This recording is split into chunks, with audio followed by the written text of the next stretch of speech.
మహాగణాధిపతియే నమః. శ్రీ గురుభ్యో నమః. శ్రీమాత్రే నమః. నా పేరు విజయ అండి. నేను రియల్ ఎస్టేట్ చేస్తూ ఉంటాను. చేస్తూ ఉండగా నాకు ఒక ఫ్యామిలీ పరిచయం అయ్యి వాళ్ళు బిజినెస్ అని చెప్పి కొంచెం రియల్ ఎస్టేట్ మార్కెట్ స్లో అయిన టైంలో నా దగ్గర మనీ ఉంది. ఆ మనీ ఉన్న టైంలో నాకు ఒక ఫ్యామిలీ పరిచయం అయింది. ఆ ఫ్యామిలీ పరిచయం అయ్యి railway contract, sub contract, pillars, స్తంభాలు ఉంటాయి కదండి, సిమెంట్ స్తంభాలు, ఐరన్ లైన్ల కింద వేసే స్తంభాలు కాంట్రాక్ట్ వచ్చింది. సబ్ కాంట్రాక్ట్ ఇప్పిస్తామని చెప్పి, లేదు పార్ట్నర్షిప్ అని చెప్పి వాళ్ళు మనీ పెట్టుబడి పెట్టమని అడిగారు. కొంచెం కొంచెం మంచితనంగా ఉంటూ ఫ్యామిలీలో పరిచయం పెంచుకుంటూ కొద్దిగా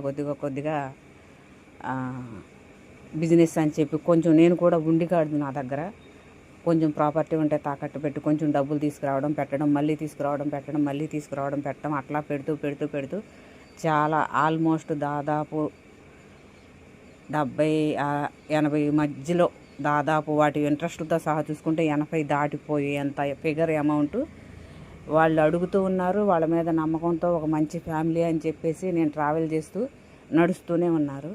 అదేమంటే అవసరమైతే మా అబ్బాయి ఇంట్లో ఆడపిల్ల ఉంది, మేము తీసుకుంటాం, అలా కూడా నమ్మబలికిచ్చి చెప్పారు. చెప్పిన తర్వాత అట్లా పెట్టి ఒక సంవత్సరంన్నర పాటు వాళ్ళ మాట ట్రావెల్ చేస్తూ వాళ్ళు ముందుకు రాకుండా, ఇంకా మేము ఢిల్లీలో ఉన్నాము, ఏదో రాజకీయాల కోసం ట్రై చేస్తున్నాం, మళ్ళీ డబ్బులు తగ్గినాయి అంటే మళ్ళీ కొంచెం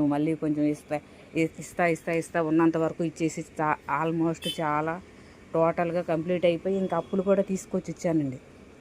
ఇచ్చిన తర్వాత ఆ రూపాయి అంతా తీరా చూస్తే ఏమిటంటే వాళ్ళు ఆన్లైన్లో పరిచయం ఉన్నారు కదా, ఫ్యామిలీ ట్రావెల్ చేస్తున్నారు కదా, ఒక ముసలమ్మ మాట్లాడుతూ ఉంటుంది, వాళ్ళ కోడలు నాతో చాటింగ్ చేస్తూ ఉంటుంది, ఆవిడ మోగదని చెప్పి వాళ్ళ కూతురు ఒకటి ట్రావెల్ చేస్తూ ఉంటుంది నాతో చాటింగ్లో. ఏంటంటే మా నాన్నమ్మ మాట దాటి మాట్లాడడం అని చెప్పి ఇలా చెప్తూ ఎలా అయితే చెప్పి నమ్మించి నమ్మబలికి మోసం చేసి డబ్బులు అయితే చాలా పెద్ద మొత్తంలో అమౌంట్ లాగేసిన తర్వాత దానికోసం ఏంటని తిరిగి చూసుకుంటే వాళ్ళంతా ఫేక్, మోసం, ఇలా చాలామందిని మోసం చేయగలే ఫ్యామిలీ. ఇలా మేము ఫస్ట్ కాదు, మాకంటే ముందు దాదాపు 30-40 మంది దెబ్బతిన్నారు అనే ఒక ఇది వచ్చిందండి వాళ్ళని బయటకు తీస్తే. ఇక వాళ్ళు ఏంటంటే ఆఖరికి వేరే వాళ్ళ ద్వారా మామూలుగా సిబిఐ ఏంటంటారు, అది ఇన్వెస్టిగేషన్ చేస్తారు కదా, వాళ్ళని పట్టుకుని వాళ్ళతో కూడా ఎంక్వైరీ చేపిస్తే అది ఫేక్, వాళ్ళ ఫ్యామిలీ అంతా మోసం, మాట్లాడేది ఒక్కళ్ళే యాప్ ద్వారా అని చెప్పి తెలిసి అది అయిపోయిన తర్వాత ఇక ఎట్లా అని చెప్పి ఇంకా తీరా వెళ్తే మేము బయటికి వెళ్ళాం, నెత్తునూరు కొట్టుకున్నాం, ఎక్కడ న్యాయం జరగల. ఆ టైంలో యూట్యూబ్లో గంగోత్రి గాయత్రి యూట్యూబ్ ఛానల్ చూసినప్పుడు ఇక్కడ న్యాయం జరుగుద్దని నేను ఎతికానండి. చాలా రోజులు ఎతికాను. ఒకసారి ఫోన్ చేశాను, బట్ కనెక్ట్ అవ్వలేదు. తర్వాత మళ్ళీ సరే ఎక్కడికి వెళ్ళినా నాకు ఒక చోటుకి వెళ్ళానండి. ఒక మంత్రం ఇచ్చారు, ఒక 60,000 తీసుకున్నారు.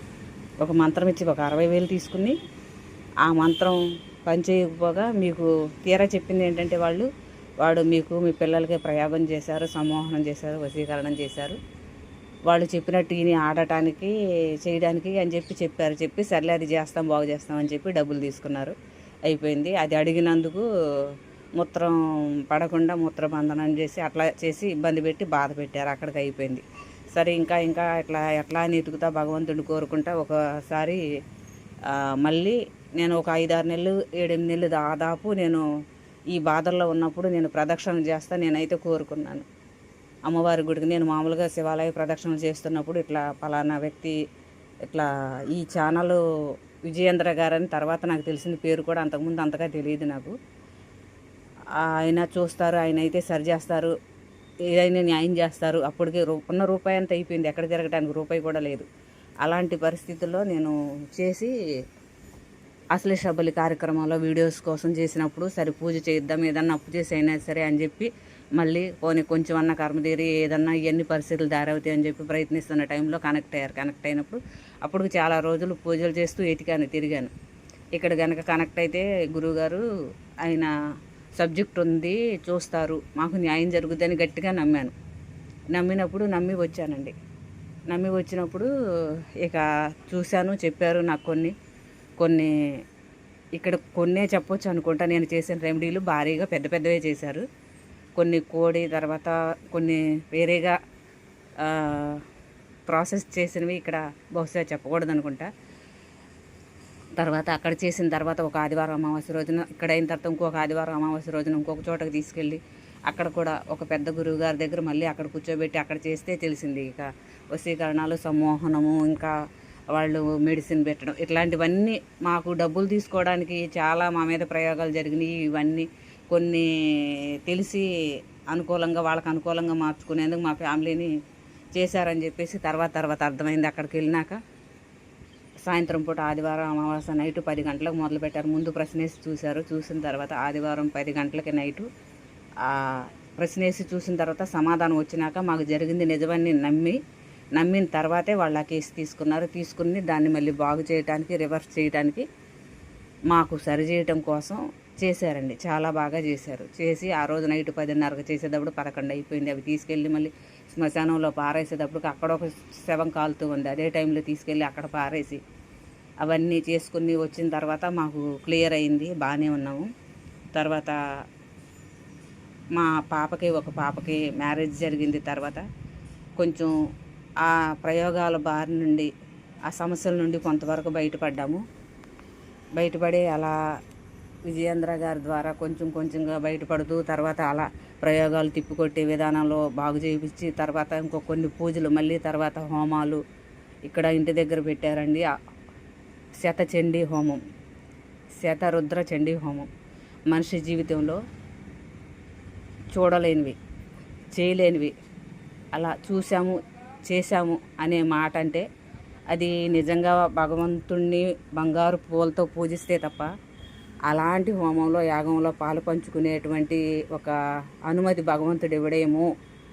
అసలు వైకుంఠం అంటూ ఇక్కడే ఉంది, ఆ బ్రహ్మాండం అంతా ఇక్కడే ఉంది, అమ్మవారు మా దగ్గర ఉన్నారు, మా ముందు ఉన్నారు అని ఆ అమ్మను ఆశీనురాలను చేసి ఆ చేసిన హోమం ద్రవ్యం అసలు ఎంత వర్ణించలేని మాటలు రానటువంటి అద్భుతమైన ఒక హోమం అన్నమాట. అలాంటి హోమం శతరుద్ర చండీ హోమం చేశారు. అద్భుతంగా జరిగింది. అసలు అలా అంత ద్రవ్యం, అలాంటి విలువైన ద్రవ్యాలు ఎక్కడా వాడరు, ఎక్కడా చేయరు. అలాంటి అద్భుతమైన ద్రవ్యాలు, అలాంటి ద్రవ్యాలతో భారీగా అసలు ఎంత బాగా చేశారంటే అలాంటి దాంట్లో పాల్గొనే అదృష్టం మాకు ఇచ్చారండి. అందులో పాల్గొంటూ సేవ చేసుకుంటూ కొంచెం ఆయన వెంట, ఆ గురువుగారి వెంట నడిపిస్తూ మమ్మల్ని బాగా ఖర్చు పెట్టి చేయలేని స్థితిలో ఉన్నా కూడా మమ్మల్ని నడిపిస్తూ, మా పిల్లలు కొంచెం సలహా సజెషన్స్ ఇస్తూ, మేము ఏది చేయించుకోలేని స్థితిలో ఉన్నా కూడా మాకు నడిపిస్తూ అండగా ఉంటూ, మాకు ఈరోజు ఈ స్థితికి ఒక పాపకు మ్యారేజ్ అయ్యి ఆ ప్రయోగాల నుండి బయటపడి కనీసం ఊపిరి పీల్చుకోగలిగే స్థితిలో ఉన్నామంటే ఆ మహానుభావుడు దయ విజయేంద్ర గారికి కృతజ్ఞతలు.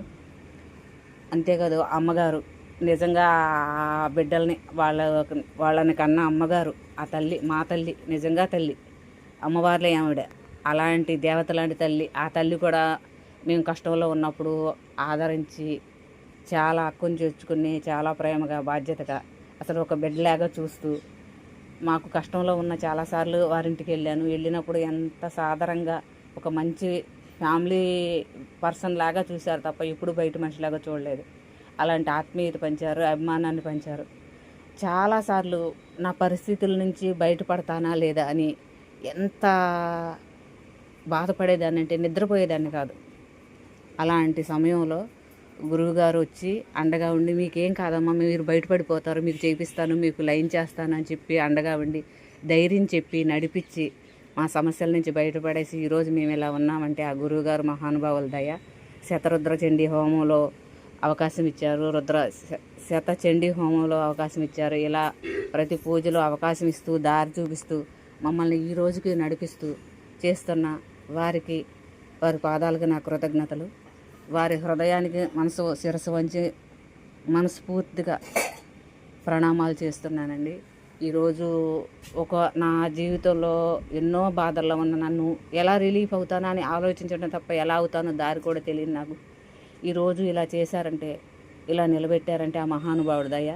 మళ్ళీ అక్కడ కాకుండా ఇంకా కొద్దిగా సమస్య ఉంటే మళ్ళీ ఇంకొకరి దగ్గరకు పంపించి వాళ్ళ ద్వారా ఇంకో కొంచెం మరి వేయించి మళ్ళీ చేసి ఆయన వల్ల అయింది ఆయన చేస్తూ ఇంకా మాది పెద్దగా కేసు అయినప్పుడు పెద్ద కేసు బాగా మాది ఉన్న సిచ్యువేషన్ అయితే భారీ కొంచెం ఇబ్బంది, చాలా ఇబ్బందికరమైన భయానకమైన సిచ్యువేషను. అలాంటి వాటినన్నిటిని ఎప్పటికప్పుడు బాధలో ఉండి ఎప్పుడు మెసేజ్ పెట్టినా అప్పుడు స్పందించి, పిల్లకి బాగోకపోయినా మెసేజ్ పెడితే గబుక్కుని స్పందించి ఒక పెద్ద గురువు గారి ద్వారా మంత్రం చెప్పించి ఆ పిల్లను బాగు చేసి ఎప్పటికప్పుడు అలా ఒక మనిషిగా మానవత్వంతో చేశారా, గురువుగా ఒక బాధ్యతగా చేశారా, ఒక మనిషిగా మానవత్వం అది తెలియదు.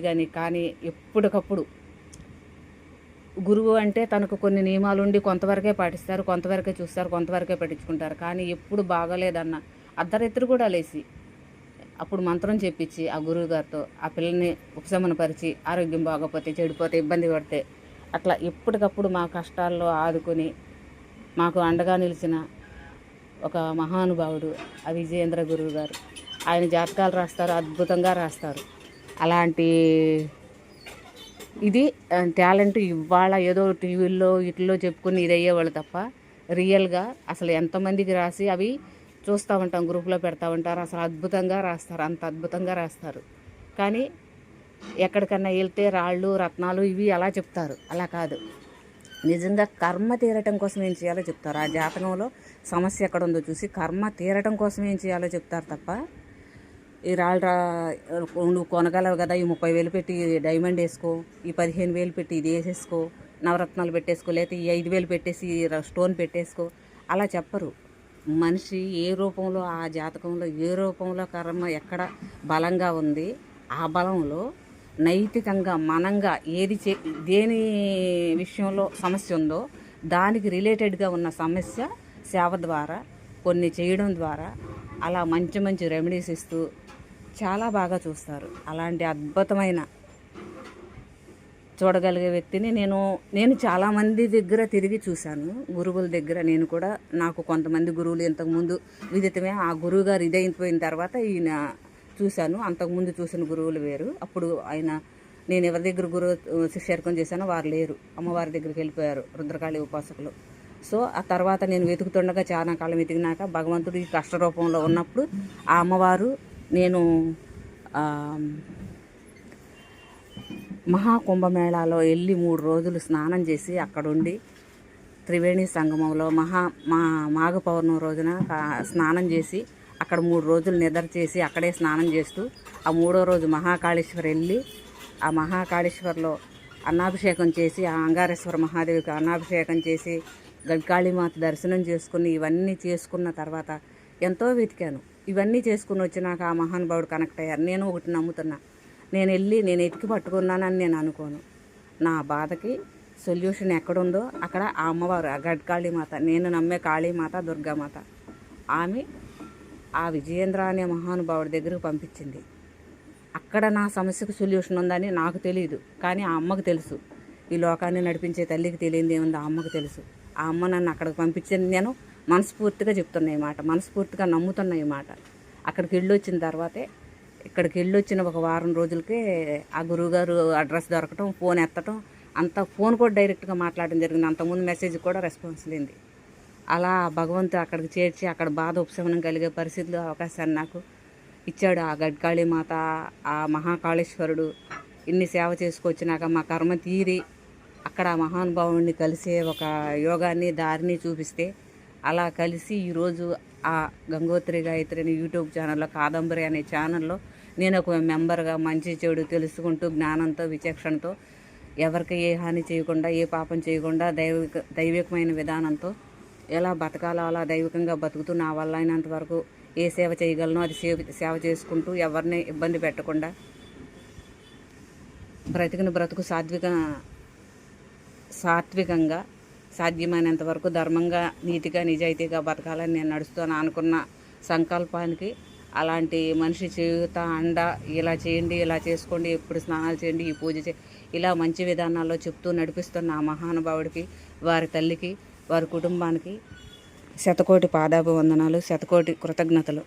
ఇలాంటి అవకాశం కల్పించిన ఆ యూనివర్స్కి, ఆ యూనివర్స్లో ఉన్న 33 కోట్ల మంది దేవతలకి, అనంత విశ్వంలోని గురువులకి, ఆది గురువు ఆ మహానుభావుడు సర్వేశ్వరుడికి, ఆ ఆదిశంకరాచార్యులకి, తర్వాత ఈ విజయేంద్ర గారికి, వీరందరికీ నేను శిరస్సు వంచి పాదాభివందనాలు చేసుకుంటూ కృతజ్ఞతలు తెలియజేసుకుంటున్నాను.